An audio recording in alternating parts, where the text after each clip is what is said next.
আসসালামু আলাইকুম এভরিওয়ান।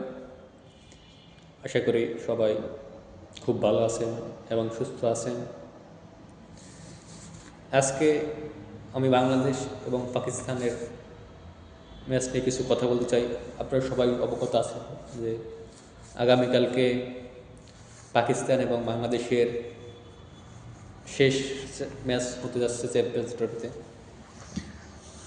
দুই দলই খুব বাজেভাবে খেলেছে, বাজেভাবে পার করছে এবারের চ্যাম্পিয়ন্স ট্রফি। দুইটা দলই দুই ম্যাচ করে খেলছে, দুই ম্যাচই হেরেছে।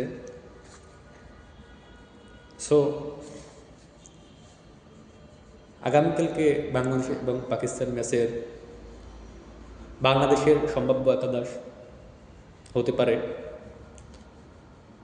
শম্ভু সরকার, তানজিম হাসান তামিম, নাজমুল হোসেন শান্ত, তাহিদ হৃদয়, মুশফিকুর রহিম, মাহমুদুল্লাহ রিয়াদ, জাকির আলী অনিক, মেহেদি হাসান মিরাজ, মুস্তাফিজুর রহমান, তাসকিন আহমেদ, নাহিদ রানা।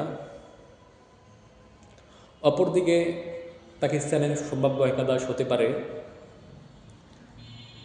মোহাম্মদ রিজওয়ান, ফখর জামান, বাবর আজম, খোশদিল শাহ, ফাহিম আশরাফ, শাহিন শাহ আফ্রিদি, হারিস রৌফ,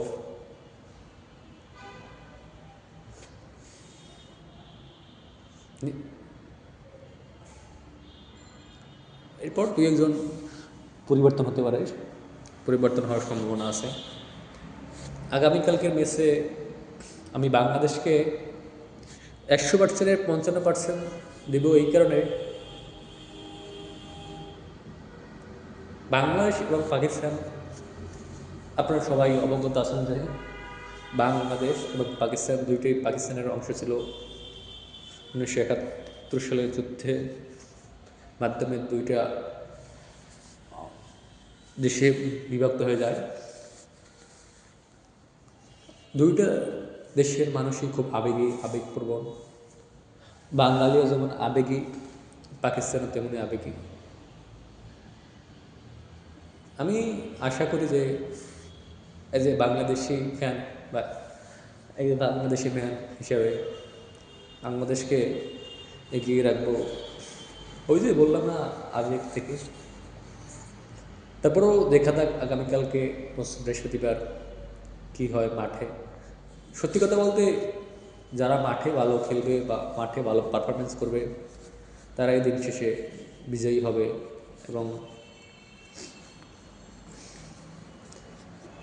আসলে বাংলাদেশ অথবা পাকিস্তান যেই জিতুক না কেন, কোনো দলই চ্যাম্পিয়ন্স ট্রফিতে কোয়ালিফায়ারে যেতে পারবে না বা এলিমিনেটরে যেতে পারবে না। দুই দলই বাদ পড়বে। বাংলাদেশ জিতলেও বাদ পড়বে, পাকিস্তান জিতলেও বাদ পড়বে। যেহেতু আজকে প্রথম ভিডিও, সেহেতু আজকে আমি বেশি টাইম নিতেছি না, কয়েক মিনিটের ভিতরে ভিডিও শেষ করতেছি। আপনারা যদি আমাকে সাপোর্ট করেন বা ভালোবাসেন, অবশ্যই লাইক, শেয়ার, কমেন্ট করবেন এবং বেশি বেশি শেয়ার করবেন।